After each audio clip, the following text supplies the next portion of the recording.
అయితే సరిగ్గా ఇదే సమయంలో ప్రధాని మోడీ పర్యటనకు తెలంగాణ ముఖ్యమంత్రి రేవంత్ రెడ్డికి ఆహ్వానం పంపింది పీఎంఓ.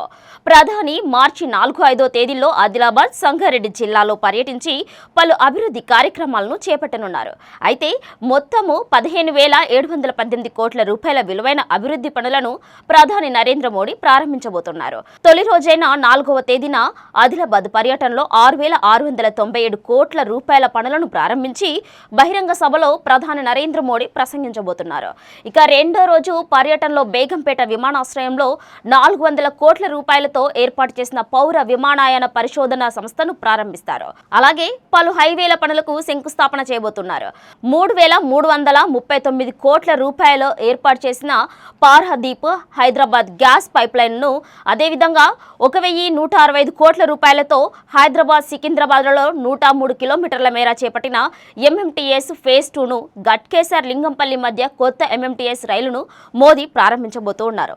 ఈ కార్యక్రమంలో సీఎం రేవంత్ రెడ్డికి పీఎంఓ నుంచి ఆహ్వానం వచ్చింది. దీంతో రేవంత్ రెడ్డి హాజరయ్యే విషయం ఆసక్తిగా మారింది. ఎందుకు అంటే ప్రధాని నరేంద్ర మోడీ ప్రభుత్వం మారిన తర్వాత వస్తున్న తొలి పర్యటన ఇది. దీంతో పాటు గతంలో ప్రధాని నరేంద్ర మోడీ రాష్ట్రానికి పలుమార్లు వచ్చినప్పటికీ అప్పటి సీఎం కేసీఆర్ మాత్రం కార్యక్రమాలకు దూరంగా ఉన్నారు. సీఎం రేవంత్ రెడ్డి ప్రమాణ స్వీకారం చేసిన రోజు ప్రధాని నరేంద్ర మోడీ అభినందనలు తెలిపి తెలంగాణ రాష్ట్ర ప్రగతికి, పౌరుల సంక్షేమానికి అన్ని విధాల తోడ్పాటు అందిస్తామని పేర్కొన్నారు.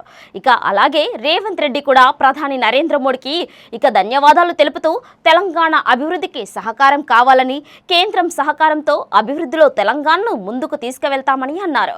రేవంత్ రెడ్డి గత సీఎం కేసీఆర్లా కాకుండా కేంద్రంతో సత్సంబంధాలు కొనసాగిస్తూనే ముందుకు కొనసాగాలి అనుకుంటున్నారని గద్దెనెక్కిన రోజే స్పష్టం చేశారు. అయితే ఇదే సమయంలో కేసీఆర్ కాస్త ఆందోళనలో పడుతున్నారట.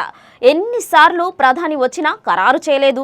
ఇప్పుడు ఎన్నికలు సమీపిస్తున్న వేళ ఎలాగైనా ఎక్కువ సీట్లు గెలుచుకోవాలని అనుకుంటుంటే ఈ నేపథ్యంలో ప్రధాని నరేంద్ర మోడీ రావడము, రేవంత్ రెడ్డి కలిసి ప్రధాని ఆహ్వానిస్తే అతనిపై మరింత ప్రజల్లో గౌరవం పెరుగుతుందనేసి కేసీఆర్ పై వ్యతిరేకత వస్తుందని అనుకుంటున్నారట.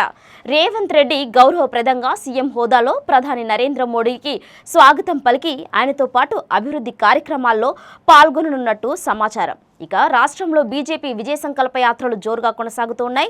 కేంద్రంలో నరేంద్ర మోడీ ప్రభుత్వం సాధించిన విజయాలతో పాటు కాంగ్రెస్ కుంభకోణాలను, కారు వైఫల్యాలను బీజేపీ నేతలు ప్రజలకు తెలియజేస్తూ ఉన్నారు. 17 పార్లమెంట్ నియోజకవర్గాలు, 114 అసెంబ్లీ సెగ్మెంట్లలో 5,500 కిలోమీటర్ల మేర యాత్రలు కొనసాగనున్నాయి. 106 సమావేశాలు, 102 రోడ్ షోలు, ఇతర కార్యక్రమాలు నిర్వహించనున్నారు. ఈ నేపథ్యంలో ప్రధాని నరేంద్ర మోడీ ప్రభుత్వం మారిన తర్వాత తొలిసారిగా అధికార హోదాలో ప్రభుత్వ కార్యక్రమాలు చేపట్టడానికి వస్తున్నప్పటికీ తెలంగాణలో తెలియని ఉత్కంఠ నెలకొంది.